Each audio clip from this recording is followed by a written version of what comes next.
Welcome, everybody. Welcome to the Legendarium podcast. This is part 6 of our Silmarillion read-along, covering chapters 16 through 18. As a reminder, we have a total of 11 sections scheduled, covering an average of 25 pages each, give or take. The purpose of this read-along is not to turn any of us into a Tolkien scholar, but simply to have some fun with a notoriously difficult book and hopefully glean some of its lessons along the way. If you're not subscribed to the show, you can do so at thelegendarium.com, where you can also check out Discord and Patreon and all of our other, the archives and all that stuff. So thelegendarium.com, please go check it out. I am your host, Craig Hanks, and with me over there, I think I'll nickname him the Ruin of Valerian. It's Ryan Bruckman. Yes, ruinous. I take it. That's weird. And if he ever tries to get into my hidden city, it's the death penalty for sure. It's Kyle Lemon. Maybe that's what I want. If I were in there, I would definitely want to die. All right. You got past the girdle. You're in the hidden city. There's problems. Hashtag Craig's Hidden City. Please make it trend. Wow. Yeah, luckily we're not that active on Twitter, so I don't think that's going to be a thing, but I'm sure. I think we could get maybe like a Discord channel that we build up, just Craig's Hidden City, and then anything goes in that channel. The death Kip penalty Tan, get on it, please. Oh, boy. Craig's Hidden City. All right, well, with that, let's go ahead and recap this section. I was going to ask you guys very politely about how you liked your reading so far, etc., but no, I'm just going to leave you in the dust. We're going to recap it, and then I'll consider talking to you again. All right, in Chapter 16, Aradel, a princess of the Noldor, is getting restless in the hidden city of Gondolin. She gets in the hashtag hidden city of Gondolin. She gets permission to leave, is then ensnared and married by Eöl, the dark elf of Nan Elmoth. They have a son, Maeglin, and one day he and his mother run away from Eöl and make their way to the hidden city. She enters without knowing that Eöl followed them there. He tries, once in the city, he tries to kill his own son, succeeds only in killing his wife, and then is himself killed. So Maeglin is now alone in Gondolin and, to top it all off, in love with his own cousin. Hot stuff. All right. In Chapter 17, men arrive in Valerian. They awoke sometime back in the east, and Morgoth even went out there to do his evil bad guy stuff to them for a while. But 3 houses of men cross the Blue Mountains in search of the rumors that they've heard of light and gods in the west. Instead, they find elves locked in eternal war with the scariest of those gods. Whoops. But it's not all bad, of course. They also learn a lot from the elves and plant the seeds of future human greatness. Much more on this to come in future chapters. Then, in Chapter 18, all hell breaks loose. Literally. Morgoth, who has been besieged for almost 400 years, sends out his orcs, his balrogs, his dragon, and his effing volcano, and lays waste to the Noldor and their allies. Their defenses are broken, the various kingdoms are divided, and things are looking pretty bleak. Is this the beginning of the end for the Noldor? Dun dun dun. Yeah, just kidding. Spoiler alert. Like yes, it is, yeah. And we know that because it says so several times in the text. So yeah, this is the beginning of the end, and kind of what we were saying last time about how this is the interesting stuff. It's not interesting to just watch a person or a people happy and joyful all the time, and like nothing is happening, and so that's not a fun story. And so now you'll notice that we still have half the dang book left to go, and the time is going to be much compressed compared to what we have seen in previous chapters, because things start happening, and it's that downfall of the Noldor that is the most interesting part of the story, I think. So in large measure. Anyway, all right, guys. Let me ask you a question in the form of a comment from Meg on Discord, who says, just finished the Maeglin chapter, my favorite so far. A good story, very readable. For the first time, I didn't feel like I had to read a chapter summary. I pretty much understood and followed all of it. So I was curious, based on that, how your experience was with Maeglin, chapter 16, and, whether it felt a little more like a story than some of the history stuff that we've gone through so far. Yes, it did. And actually, I ended up, when we were doing the last sequence, again, I was doing audiobook setup, and I ended up spilling over into Of Maeglin, and it caught my attention a lot more after I had been in the daze and fog of the prior stuff. So I was like, oh, that's a really cool story. And so when I actually focused and said, this is the portion we're reading, it was easier to follow. I still went, I've got a process now where I go to the chapter summaries first to try and give myself a better chance at understanding. I feel like just for me that's been a better way to go about it, but I don't feel like I would have needed to do that as much. This story is a little more of a micro story. You get to go in a little bit more versus the 10,000 foot view. But I enjoyed it a lot more than some of the other ones we've done. Right. Speaking of the 10,000 foot view, at some point we're going to bring up the eagles, right? A lot of eagles in these chapters. Kyle, what about you? How did this section go for you? Especially the Maeglin chapter. Let's start with that one. Yeah, I was actually pretty surprised. Like, to Ryan's point as well, it was a stark contrast from the previous chapters and frankly the rest of the book, where it was like, this could almost be lifted out as a short story of its own. You know, I mean, you have all that history and backstory that build up to this, but you could just take that chapter, read just that chapter, and be pretty, like, have a pretty good understanding of, like, wow, this is a crazy short story, you know? I think you're right. There's not a great ending to it, because the story of Maeglin goes on, and we're gonna, like, he'll be back. It's a thing that'll come up in future chapters. But it's, it's like the first half of a real story, like you guys are saying. So I think I'm with you on that. And then we had the Coming of Men. That was chapter 17, and that one was a lot more of kind of what we've been used to, setting up like, okay, and then this house, they allied themselves with this Noldoran kingdom, and so they settled here, and then this house went over there, and this person was the son or daughter of this person, and et cetera, et cetera. The men came out of the forest, here's where they went. Right. Like this. Okay. Yeah. I'm good. And there is some really interesting stuff. This is not the same as chapter 14, the map chapter. But it does have, it's a lot of setup, letting you know who these houses are and who they're aligned with, so that future stuff will make more sense.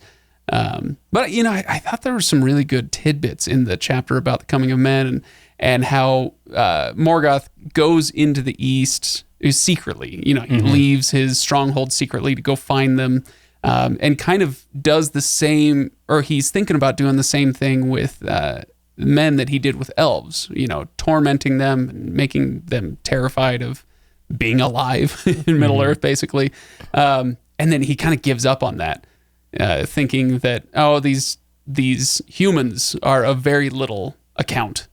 Who cares? Let's go back where the real threat is with the elves. So he doesn't give them a lot of, Rodney Dangerfield style respect.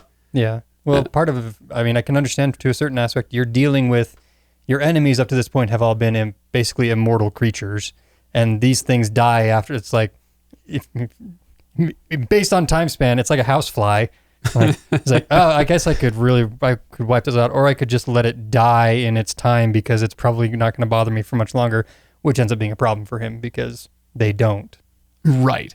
Well, and there's also that humans are not, they're not socially, politically, technologically nearly as advanced as the elves are at this point, where Tolkien makes a point of saying at some point in this chapter that they don't even get the concept of a kingdom. They come into Middle Earth and they see these massive cities and kingdoms that are, very hierarchical and organized, and we can assume presumably well run, by the elves.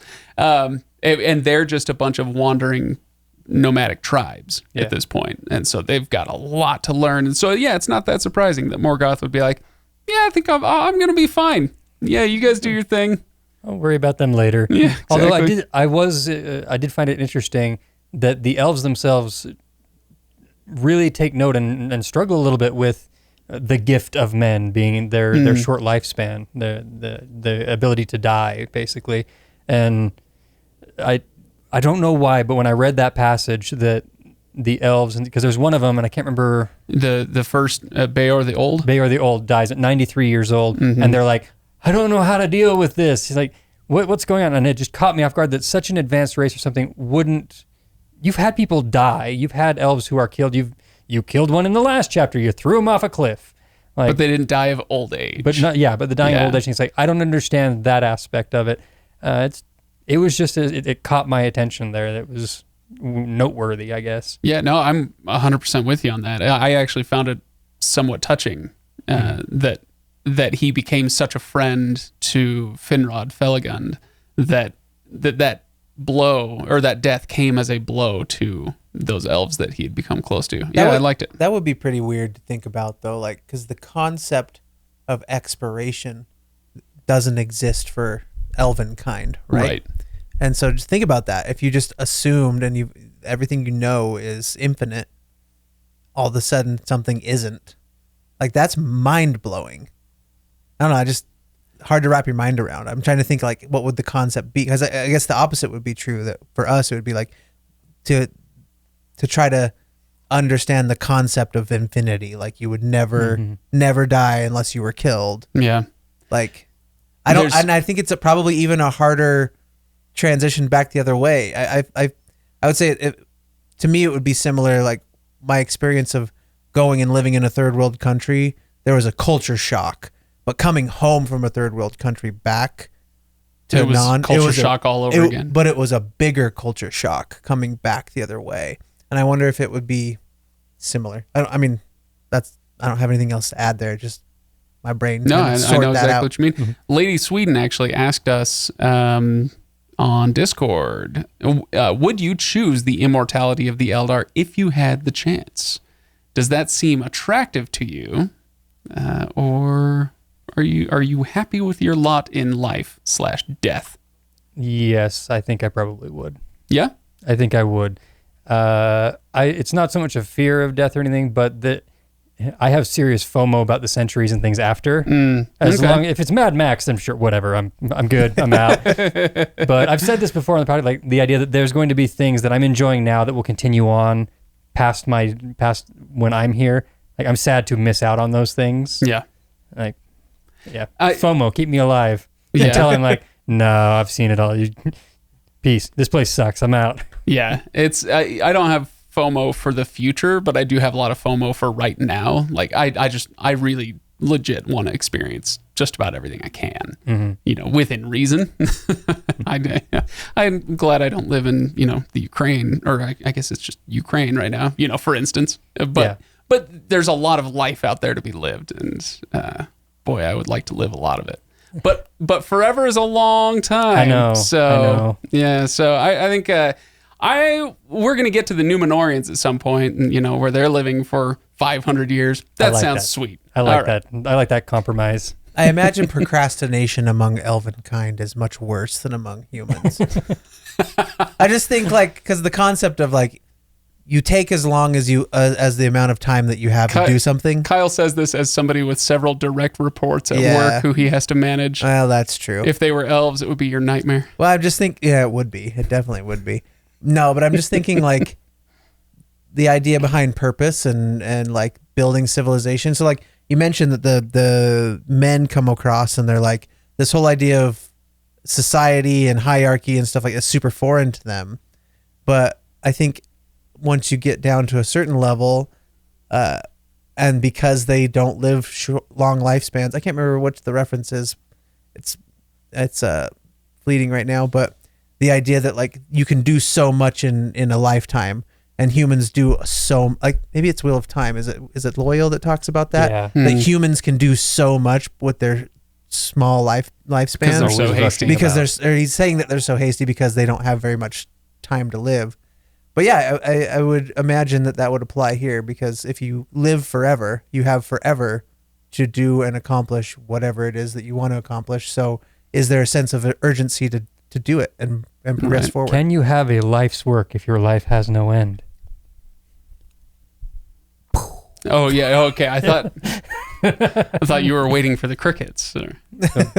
Whatever. I philosophized on the we can move on. Maybe we should move on from Ryan's version of philosophizing. I don't know. Philosophize with an F. Yeah, you guys want a word of the day a little earlier? Unfriend. Correct. I knew it. I knew it was going to be unfriend when I heard it. I thought this was a fun one. So this came up in chapter 17 when the humans cross the Blue Mountains and they're in Osiriand, the land of the seven rivers, kind of in the east, right off the Blue Mountains.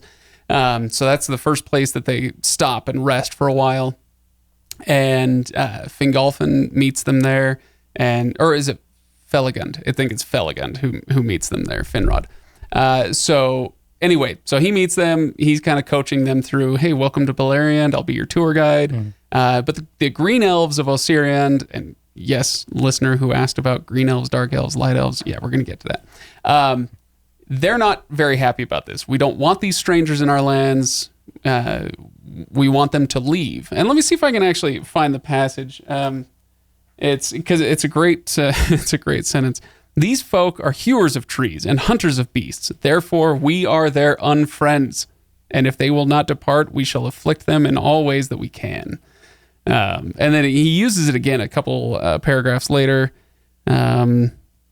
First came the Haladin, but meeting the unfriendship of the Green Elves, they turned north and dwelt in Thargelion. Okay, so unfriend. It's fun. It's kind of similar to tween. We use the word tween all the time now, but that's a Tolkien original. Tolkien made up the word tween, and now we have unfriending people as a verb on social media. Mm-hmm. Tolkien did it first. Unfriend, except in this case it's a noun. If you are an unfriend or you meet the unfriendship of certain people. Anyway, so I thought I'd bring this one up just to get definitions from you guys. What is an unfriend in this context? I would say somebody who's not outwardly hostile to you, but is not welcoming. Okay. Ryan, what you got? That seems like I'm along those lines where, I don't know, I pissed off Switzerland. So like the unfriend, the unfriend to me is like the guy working the kiosk at the grocery store that's trying to sell you on like AT&T Mobile or something as you're walking by, and he's trying to be friendly, and you're not like mean to him, but you're also just like, I'm good, man. Like, like there's a wall here. So what was the first definition you gave? I would say someone who's not outwardly hostile, but unwelcoming. Unwelcoming. Okay. So yeah, I think I would take it a step further than that, because they were threatening. Said, we are going to make your lives miserable if you stay here. But what they didn't say is we are your enemies, because I think, especially in Valerian at this point, and in regular real world parlance for 99.9% of human history, if someone is your enemy, you're going to kill them, right? This is a new thing among humans, that we don't immediately kill our enemies, but this is the way it was done for many, many, many, many years. Anyway, so yeah, so we're not going to say, yeah, we're your enemy, because if you say somebody is your enemy, that has a very specific connotation. But you are not welcome here, and we will make your lives miserable. We're not going to murder you, but you're not going to like being here. So like HR. Welcome to the land of passive aggressive. Oh boy. All right. So, what do you guys want to bring up? What do you have to talk about before we get to listener questions? We'll give ourselves a few minutes before we get to the listener stuff. What do you guys want to bring up? Is there I have a question first off here. I don't remember a lot of history of Eolf before we get into of Maeglin, but he seems like I was like, I don't remember this guy much, but he seems like a bad guy. Like his response to his wife and son taking off. I mean, is there a history that I have just not caught that introduced that character to me earlier? Okay, so your question is, say it again. Is there any information that I missed prior that gives me a point of reference for Eol? Right. No. Oh, okay. Nope, this is the first we've heard of him. As far as I can remember, I guess.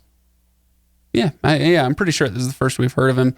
Eol is, it's stated that he is a kinsman of Thingol. Mm-hmm. i.e. of Fingolfin, the king of But he like kind of goes rogue, and he doesn't want anything to do with the elves, anyways, right? He's just like, I'm an elf, but y'all suck. right. He doesn't like living in Doriath.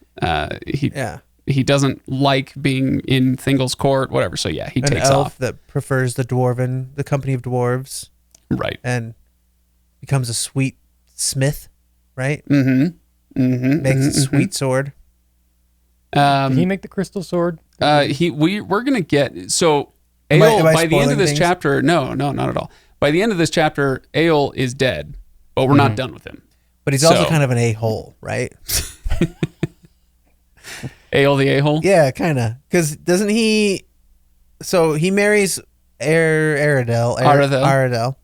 So when you see But- a DH, okay, so a T is a hard D, right? Or a D is a soft T. Same thing with DH and TH. So when you see a DH, you just do a soft the. Okay. So Aradel. Aradel. Yep. Okay.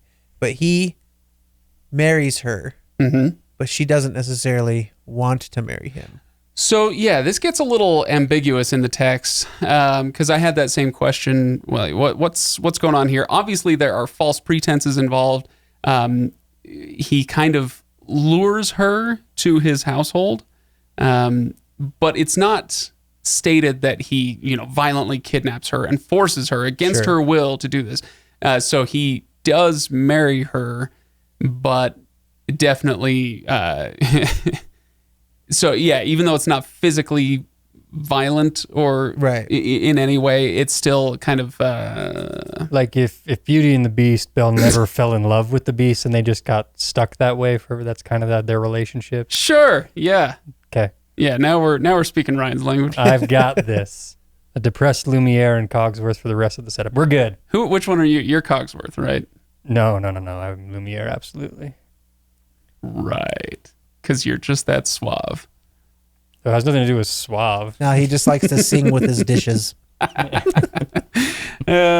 Okay, so yeah, it's a good question. So yeah, we don't have a ton of information about him before. We have a little bit now. We don't need all that much. Right. We need to know where Maeglin came from and kind of why he is the way he is. I actually find Got kind of an emo dad and like a I don't know, right. sporty, I don't know. Sporty spice. No, I just all I'm gonna do is see Maeglin as this emo guy with like this half hair thing over one eye. Like, Dad, I can't deal with this. I'm not going back with you. So I'll tell you one thing that struck me, because I'm just ignoring whatever you just said. One thing that struck me on this read through is Thingol. I freaking hate this guy. Okay, I don't know about hate, but in previous read throughs, I haven't had that much of a reaction to the character of Thingol. And honestly, we haven't had a lot of like up close and personal time with Thingol. We just kind of get his pronouncements as king, up to this point. And when men come into Valerian over the Blue Mountains, and Thingol hears about it, he's issuing edicts again. Hey, I'm the Lord of Valerian. All your base are belong to us, and here's where you can settle. And he kind of he tells them, yeah, you humans, you can settle in the north, but everything south of like me basically is closed off to you. Don't even think about it. And then as you keep reading in that chapter, you get a little more context where he says, so let's see, the leaders of discontent among the houses of men, they're saying, we came here in search of the gods. There are no gods here except the evil one that's trying to kill all of us. Great. Let's see. Thither we cannot come where the gods dwell in bliss. Let's see. Save one, for the Lord of the Dark is here before us, and the Eldar, wise but fell, who make endless war upon him. In the north he dwells, they say, and there is the pain and death from which we fled. We will not go that way. And that's so you get this little extra context where Thingol is like, yeah, sure, you can settle in the north if you want. And they're like, thanks, man. We're not going to be a human shield for you elves. Yeah, Just exactly. Put us between you and your angry god up there who's doing something. I hear the clanging of the mines going on. Like there's something Right. going on there. Anyway, so, little things like that. I think there was one other thing in these chapters. I can't remember off the top of my head, but definitely that was one where I was like, this guy is, he's a jerk. Thingol's the same one who declared that only Elvish would be only. Yeah. Okay. Yeah. So we have Fingolfin, who is the High King of the Noldor. So, so we've got him, and then Thingol, who calls himself King of the Sindar. And he has proclaimed himself in earlier chapters as the Lord of Middle-earth. This is all mine. You're here and I can't kill you, so, I'm not going to try, but if I could, this is my land. The Sindar are the ones that stayed, and the Noldor are the ones who returned? Right. So he's kind of trying to be like, no, I stayed and I took care of this land. You guys came back. He's got some issues. Yeah, I can see. I'm trying to be as kind to him as possible and trying to understand why he is the way he is, but it's just not. His actions don't really make that easy. No, yeah, it makes sense from a leadership perspective, like you say. There is a charitable interpretation. Hey, we were sitting pretty, and then these massive hordes of Noldor showed up and decided that they were our lords. Well, F you guys. Mm-hmm. This is not okay. Like I get that from a like a socio-political perspective. This is not this is not welcome news for him. But at the same time, it's how do you deal with that news? How are you going to go about things? And he is very uncharitable, shall we say. Unfriendly. Hey, nice. He is an unfriend to the Noldor. Ryan, is that 2 episodes in a row with a mic drop? Well, yeah, sure. We'll go with that.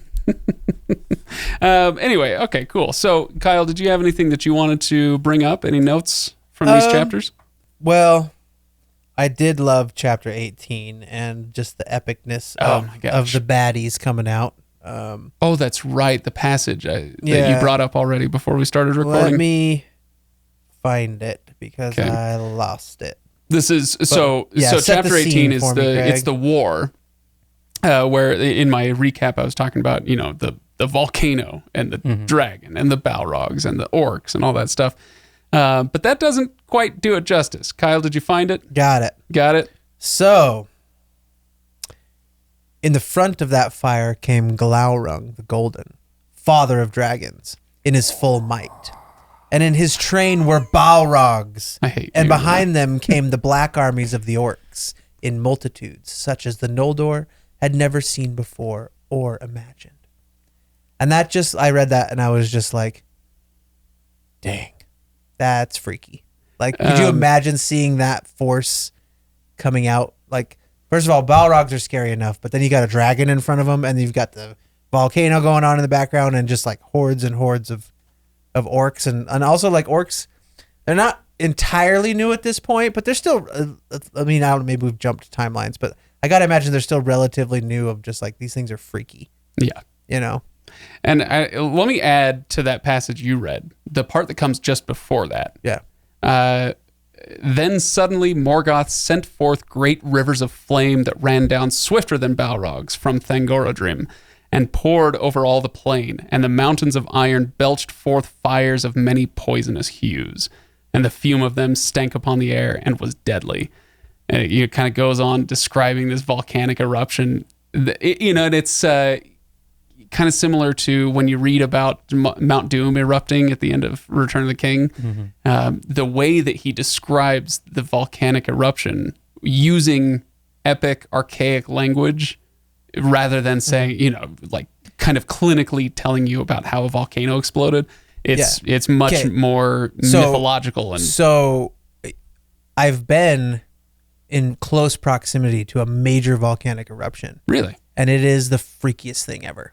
So I was in Guatemala, and El Agua, the one of the volcanoes that's right there by Guatemala City, erupted, and it didn't like do anything, like it didn't have like super damage, but it sent a bunch of lava down, and it had like a huge ash cloud. Mm-hmm. And the thing that was the freakiest around it, one, you get kind of the earthquake tremors, and it wasn't like.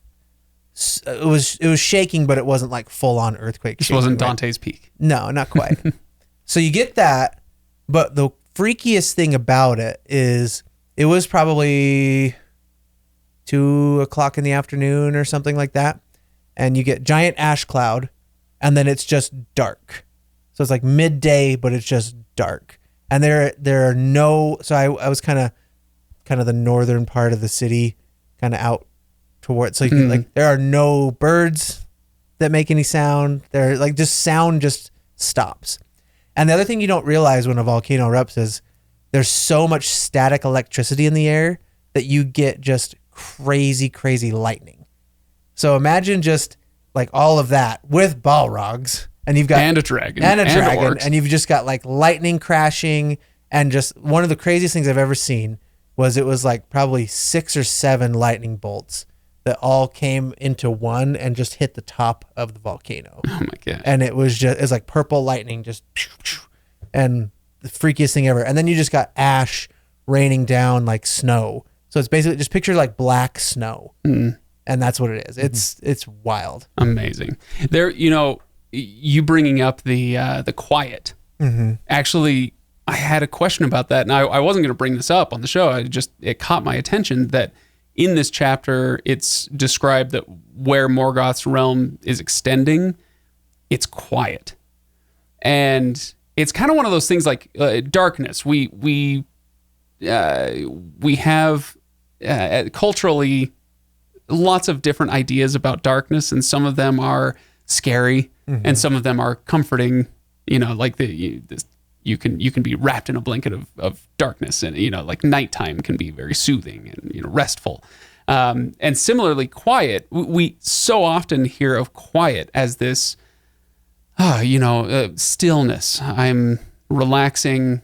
I'm seeking quiet. Getting away from the noise, the hustle and bustle of our day-to-day, whatever. But in this case, Tolkien talks about quiet in this menacing tone. And it caught my attention, and I didn't really know quite what to make of it. I figured I'll just think about it later. But here you come with this, Kyle. That's really, really interesting that it's that death and destruction isn't just about the elves. It's about everything. Everything around it. I mean, there's this deafening stillness that's almost as scary, if not scarier, than like just the chaos that's happening around you, right? And it, in contrast to like the deep rumbling sound of like obviously the buildup and the earthquake, and then it's just like quiet. Yeah, the quietest thing I've ever experienced. Here's your Legendarium tangent for you, as if we weren't already on a pretty major one. Was when Sarah and I spent a night camped on the back of a pickup truck in the middle of the salt flats here in Utah. And of course, there's salt flats. It's just salt as far as the eye can see.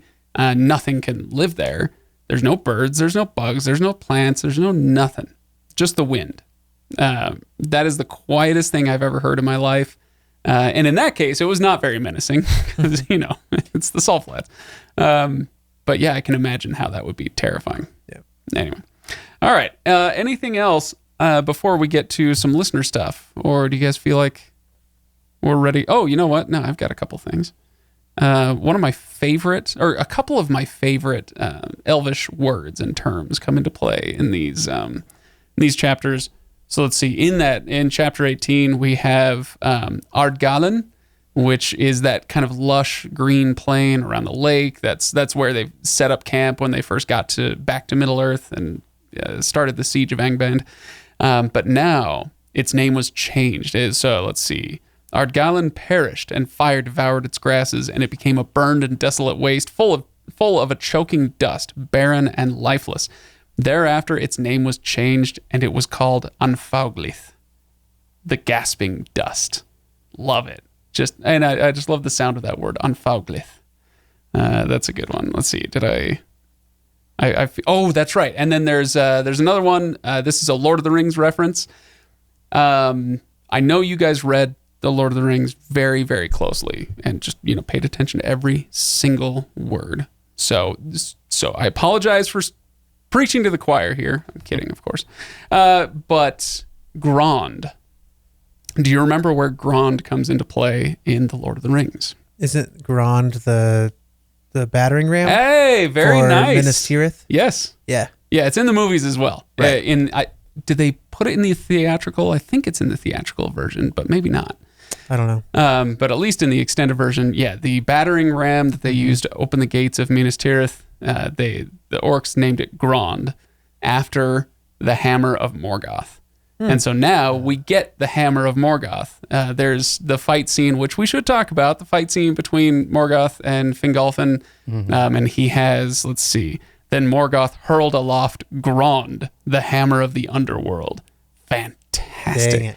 That is the most metal thing I've ever heard in my entire life. 100%. Also, that battering ram is super metal as well. Very metal. Very much.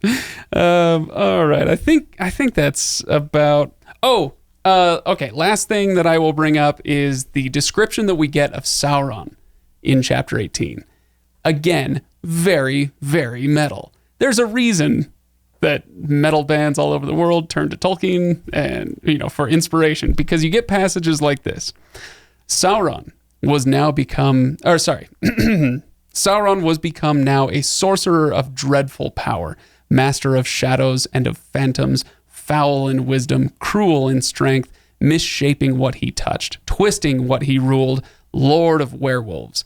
His dominion was torment. Are you freaking kidding me? Who writes this? This is amazing.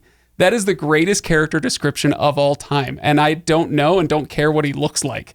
I get an image from that in my head like I wouldn't get if you told me exactly, and then Harry Potter had his round spectacles and he had hair that did this and the lightning bolt scar, and I'm not saying that's a bad description. I'm just saying this is more evocative to me than just about any character description I can ever remember reading. There's very much, it is more inclined to pull you into an emotional state of response rather than a logical, like this is what, the key elements, what you look like. So, Right. Like, if I looked at torment, what would it look like? Oh man, sorry. My mind went to... Okay, what now? My mind went... What now, Kyle? You know how there's... I'm going to get shit for this, so sorry, Elliot, I just said a bad word.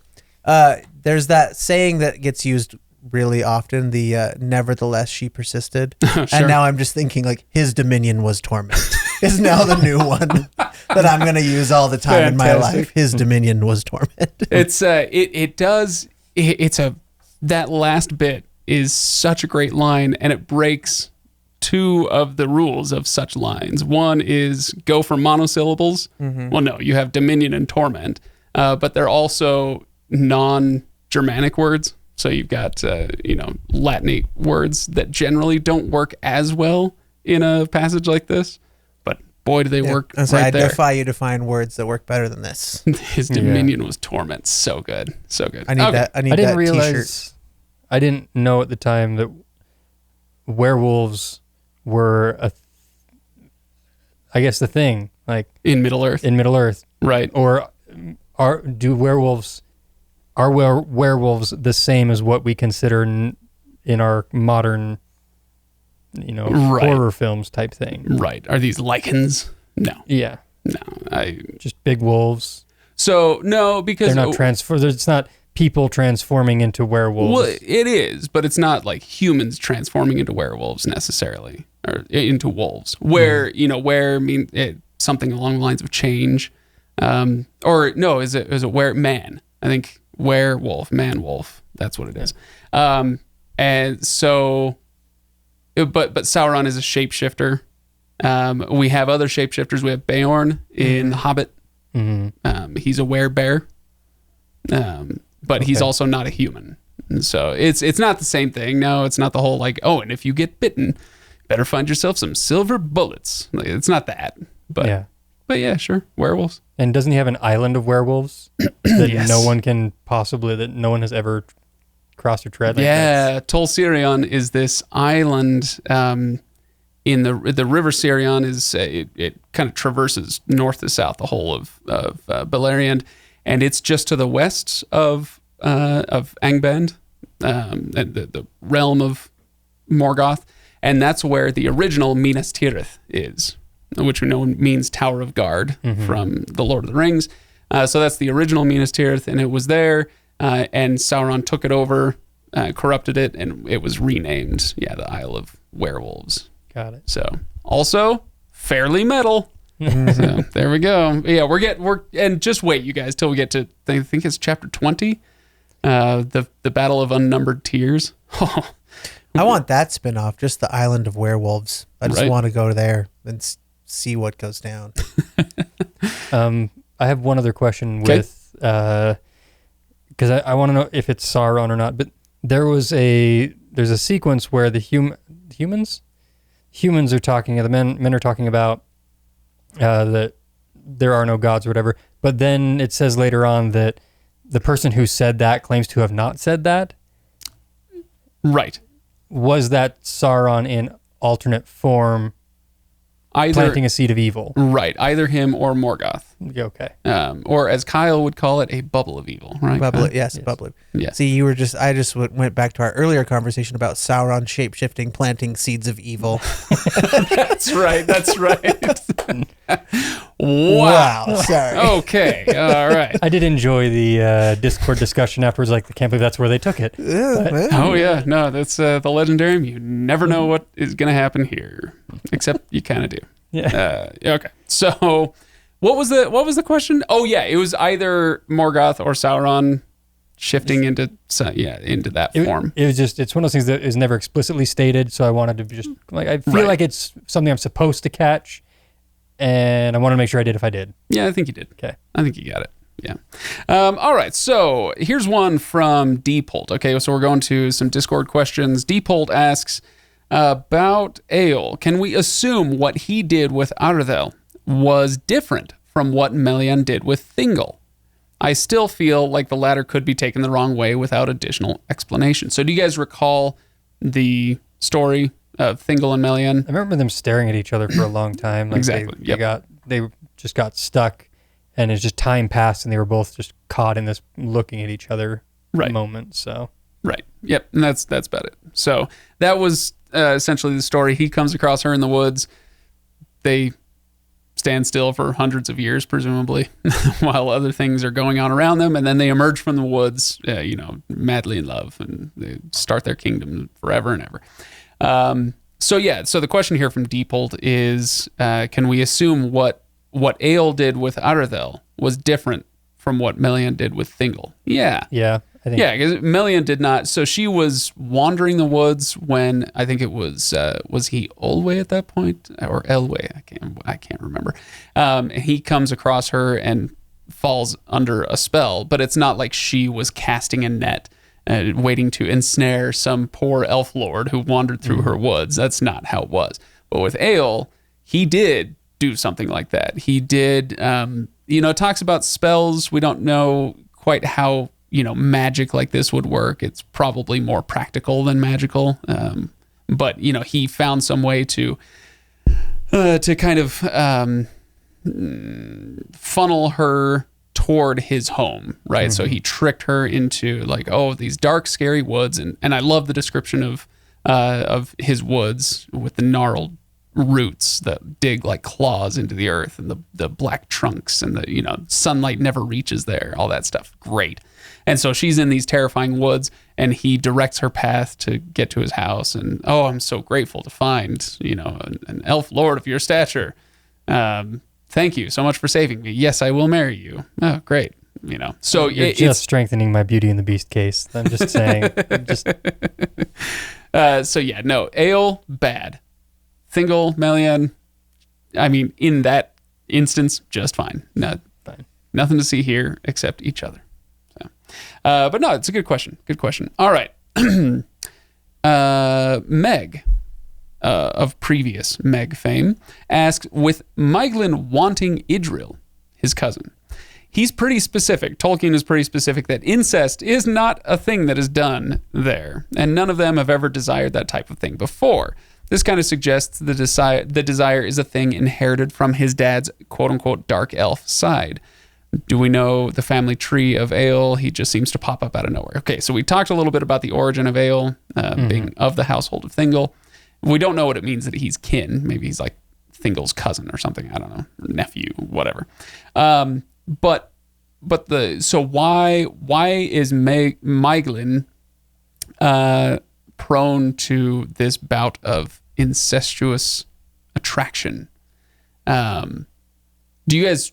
I mean, I can just spit an answer at you, but if you had any thoughts on this, you're welcome to share. The elvish heart wants what the elvish heart wants. I mean, that's. Did you guys ever? I remember when I was a little kid. I mean, little kid, like 6 years old. I was in love with one of my cousins. She was like 10 years older than me, and I just thought she was so cute, and like I want to marry Marcia. That was literally her name was Marcia, and so like when I was 6, sure. I mean, Maeglin's dad did try to kill him. That's got to mess you up a little bit, right? Right. But he did kind of, he was hearing these stories about Gondolin from his mother when they were still in Nan Elmoth. And so when they were still in those woods in Eowl's household. And so she's feeding him all these stories, and he's like, oh, my cousin sounds like quite the catch. So before they ever even got there, he definitely had this thing. And there's actually a mention in the text that this was the fruit of the curse of Mandos, and the well, no, this wasn't the kinslaying, but anyway, basically something about the curse of Mandos put this darkness into Maeglin's heart. And I don't really understand how it all works. But I mean, after a while, you got to expect something like this to happen, right? Can't kiss your cousin, man. Sorry. And we're going to get a lot more incest to come. I shouldn't say a lot more in quantity, but a lot more in quality of incest. I'm really excited for this scale of... Welcome to the Legendarium, where we... Quality incest. What I mean to say is just that this is, kissing cousins, that's incest light. We're going incest heavy in a couple chapters, so prepare yourselves. All right, so let's move on to another question. This one from Diifio. I'm getting a bit confused about all the gray, green, dark elves. Any other colors I missed? Who's who with the color of choice elves? Tolkien does not do us any favors by calling Eowl the dark elf, because it's very confusing. There's reference to in the Coming of Men in that chapter 17 that they had mingled a little bit with the dark elves of Middle Earth before they came to Valerian and met the Noldor and the Sindar. Okay, so we have dark elves in the east, and then we have the dark elf, Eowl, and that, so in the former case, the dark elves are the people who never answered the call to come to the Blessed Realm in the beginning of the book. And so they rejected the call to come to the light. Therefore, they are the dark elves. You have the light elves. Those are the 3 houses that did go. So, we had the Vanyar, the Noldor, and the Teleri. I'm hoping I'm getting all these right. And so those are the light elves because they did make it to the Blessed Realm. They did live under the light of the trees of Valinor. They lived with the gods. And then you have the gray elves, who were kind of the in-betweeners, the ones who answered the call but never made it all the way there. And then you have the green elves. They would be, now forgive me, I'm flying off I'm off the cuff here. I think I'm right that these are like gray elves that didn't make it as far west. So they answered the call, but they didn't make it very far before they settled kind of around the Blue Mountains, and moved. Some of them moved south, and woods dwellers primarily. So green elves. Anyway, so it is confusing. I hope that helps, and I hope I got the green elves right. Somebody will tell me if I didn't. And which is it that makes the fudge-filled cookies? Those are the Keebler elves. Yes. Keebler. We're all confused. They were in the tree in Valinor. Okay. Yes. Excellent. All right. I do appreciate that walkthrough, though, Craig, because it is very hard to keep it all straight. And I appreciate the question, because I did have a question around the dark elf versus Dark elves. So that's helpful. Yeah. Oh, yeah. I never even got back to Ael. He's the dark elf because he lives in Nan Elmoth and rejects the sun. He does not want anything to do with the sun. He even forbids his household from ever going out into the sun. He's an odd duck. And actually, he's a great character, I think, because he's so weird. There's, I think up to this point, if you're an elf, you're an elf. And yeah, sometimes they have personalities. Feanor had a personality. Thingol has a personality. But for the most part, these are a bunch of, tall, fair, wise, hardy, whatever. Like their elves are often interchangeable in this story, it feels like. But then you do get some characters, and Ael is quite the character. And so I like that about him. I like reading his stuff. He's definitely interesting. Yeah. Like, not a good guy, but as I was reading through chapter 16, I was like, oh, this is like really, he's a very, very intriguing character, and he's got a lot of different qualities that are fun to read about. Yeah. All right. Should we get to Elliot's question for this week? Of course. Yeah. All right. So Elliot, our famed 10-year-old listener, he's the new Jaffu, by the way, except he's nobody's nemesis. Yeah. He should be a nemesis. Elliot, your next question needs to be kind of subtly passive-aggressive toward one of us so that we can make you a nemesis of some kind. All right. So Elliot's question for this section, why did Melkor start so many wars? Like the fourth war, one molehill becomes a mountain. I'm not sure quite how to interpret all of this, but we can go with why did Melkor start so many wars? I actually think I have an answer for this, believe it or not. He's impatient, and his hatred is incredibly strong, because that's why he went on the fourth war too soon. Oh man, wasn't that a great passage? Yeah, it was like if he had waited a little bit longer, he would have wiped the Noldor out. And I think that's the thing, is he gets to the point where it's like, I'm ready. Go! Go! Kill! Go! And wow, okay. I'm sorry to everybody who didn't get that on YouTube. But that's, yeah, I think that's just his lack of patience when it comes to that sort of thing, and his hatred of everyone around him drives him to just try and start conflict as before he is actually ready for it. Yeah. It's a great question. I don't know that I have the answer for why. I mean, we kind of, like you said, Melkor is a very angry guy. He's been angry since the very beginning of the book. Feels he's been wronged and all that stuff. It's fascinating. I mean, you can go back through all sorts of history, but just go through, World War I and World War II and look at the reasons for those wars. Why did the wars get started? Why were people fighting?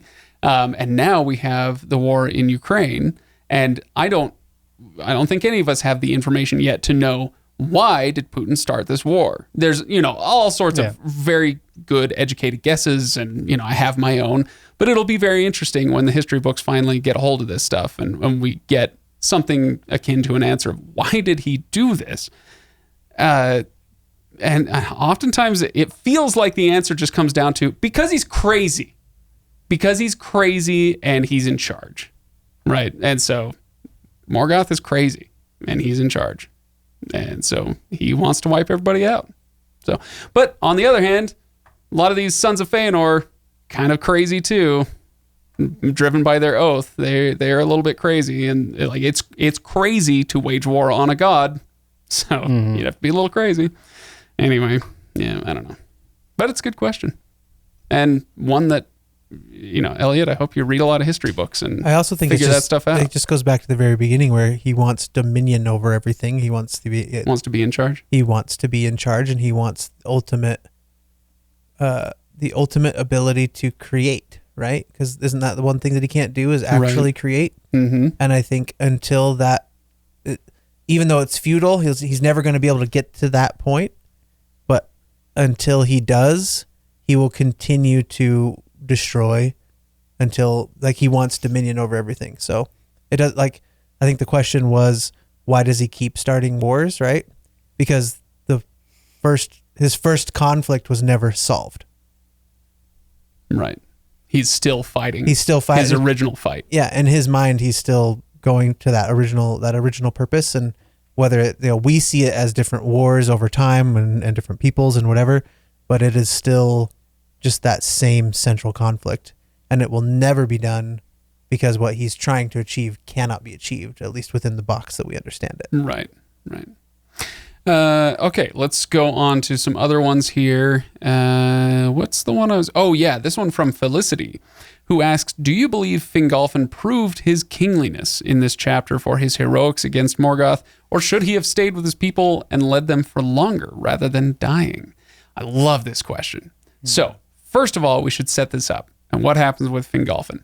So, in chapter 18, Morgoth, he shoots a shot a little prematurely and wages war, and it mostly goes well for him, but not entirely. He doesn't achieve all of his aims, but it does look for a while there like all is lost, and because all is lost, there's nothing left to lose. And so Fingolfin, he decides he's going to go fight mano a mano, or elfo whatever, against Morgoth. I'm sorry for that one.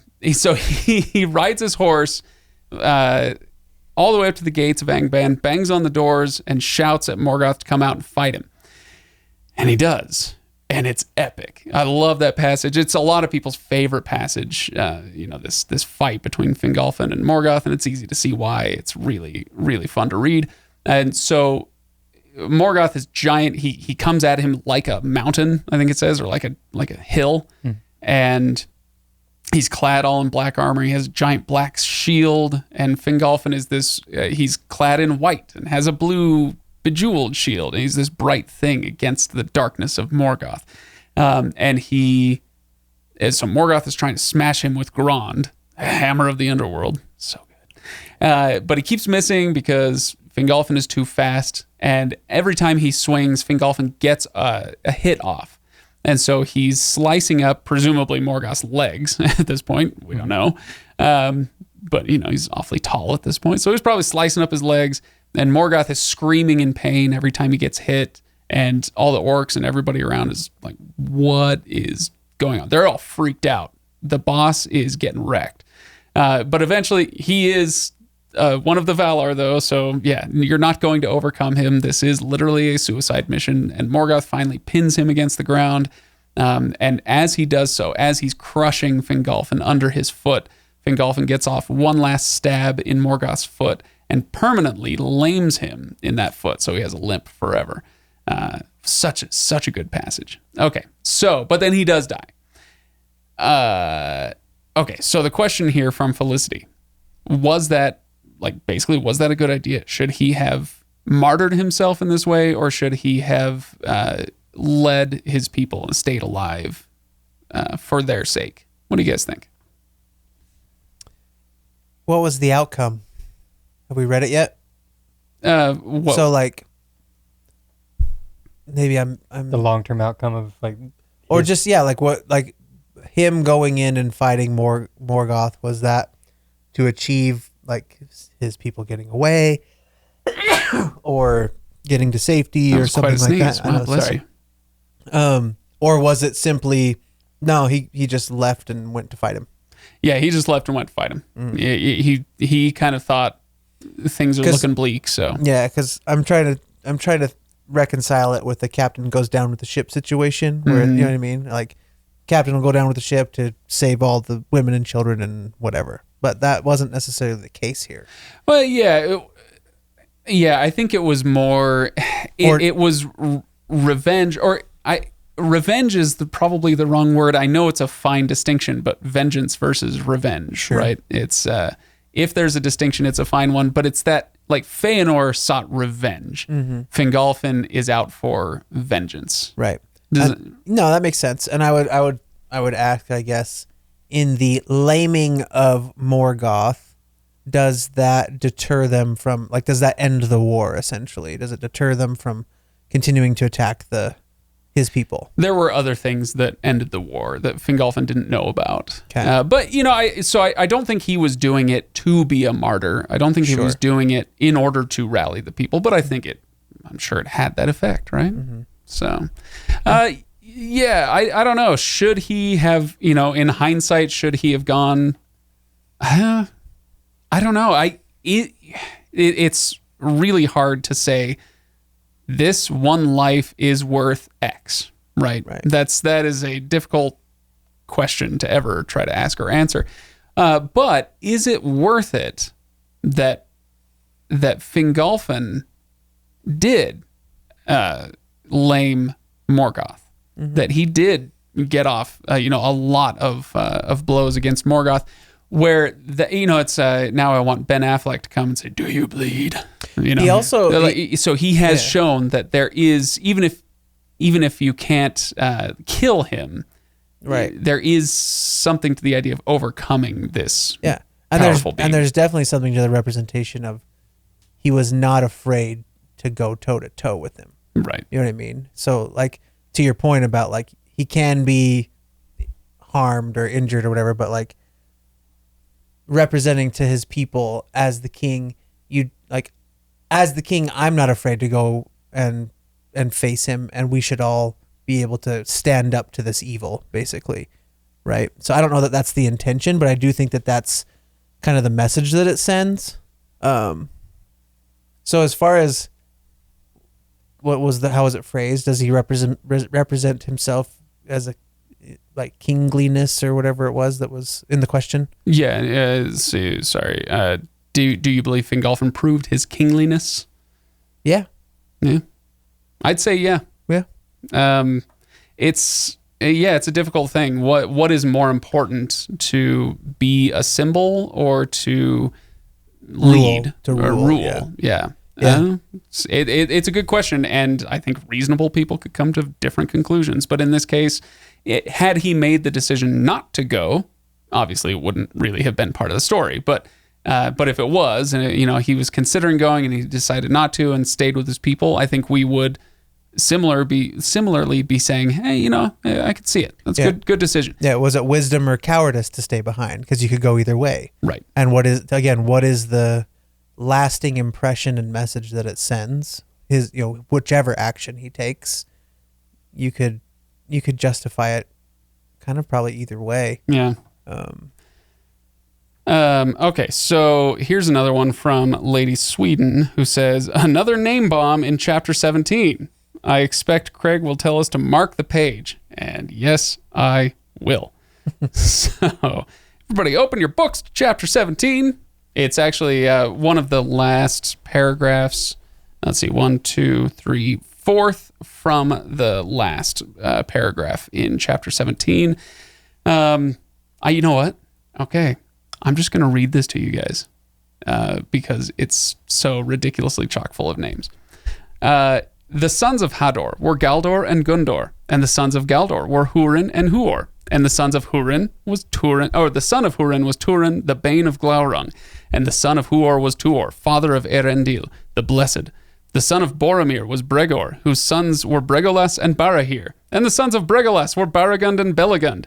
The daughter of Baragund was Morwen, the mother of Turin. And the daughter of Belegund was Rian, the mother of Tuor. But the son of Barahir was Baron Onehand, who won the love of Luthien Thingol's daughter and returned from the dead. From them came Elwing, the wife of Erendil, and all the kings of Numenor after. Oof. Okay, that's a whole lot of genealogy. But highlight it anyway.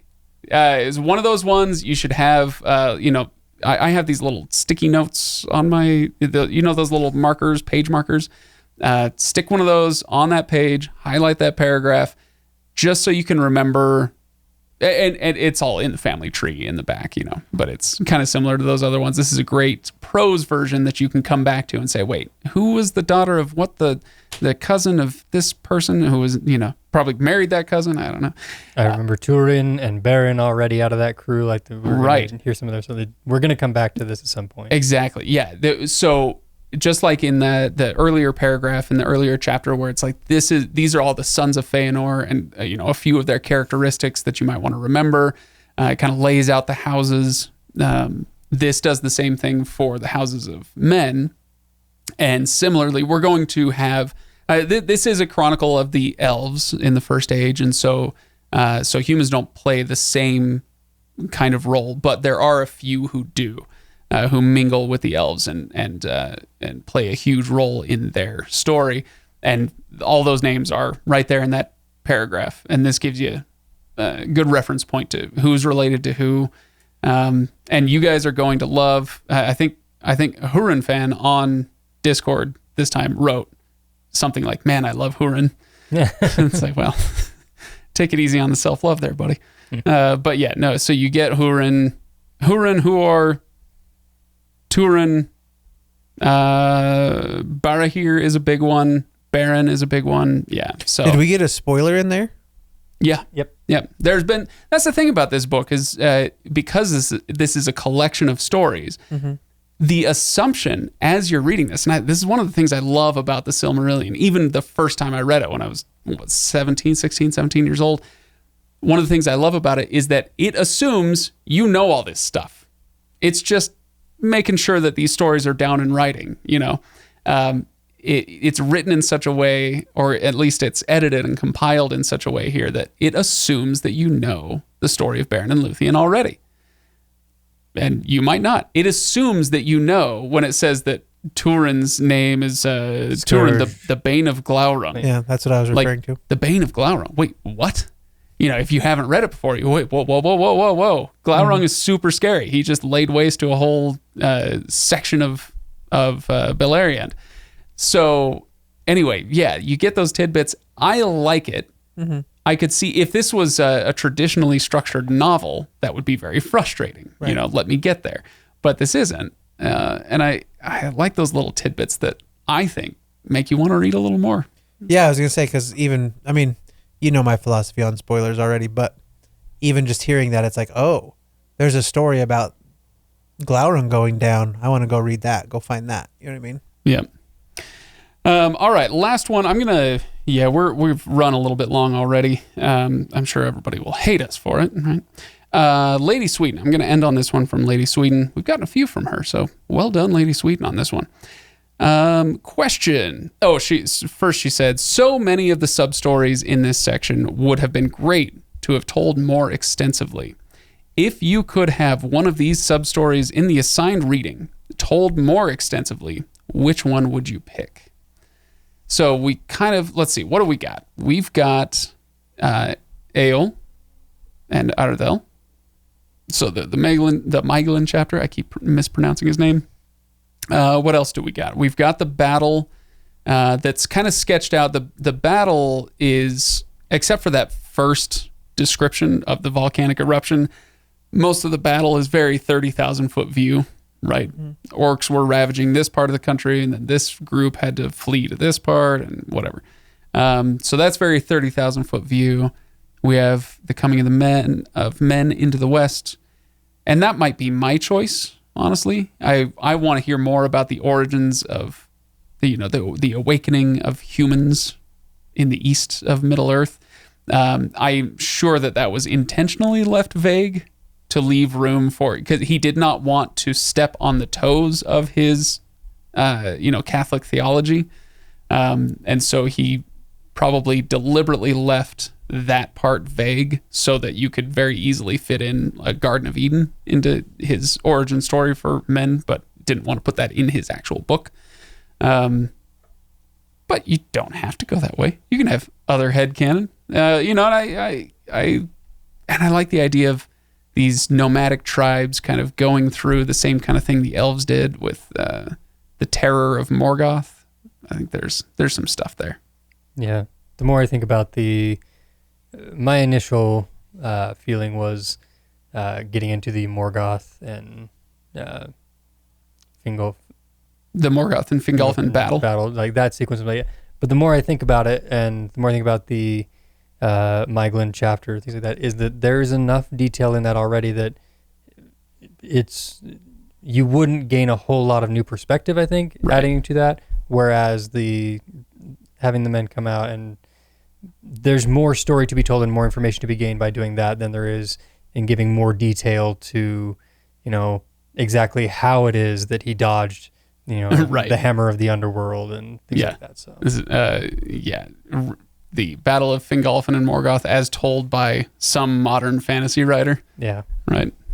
Like Brent Weeks doing Fingolfin versus Morgoth would be a very different scene. Then the Hammer of the Underworld would have a voice, and we'd be getting POV chapters from it. And That's right. Kyle, any thoughts? I already said it. I want the island of werewolves. Oh, that's right. I just want to know what's going on that island full of werewolves. There you go.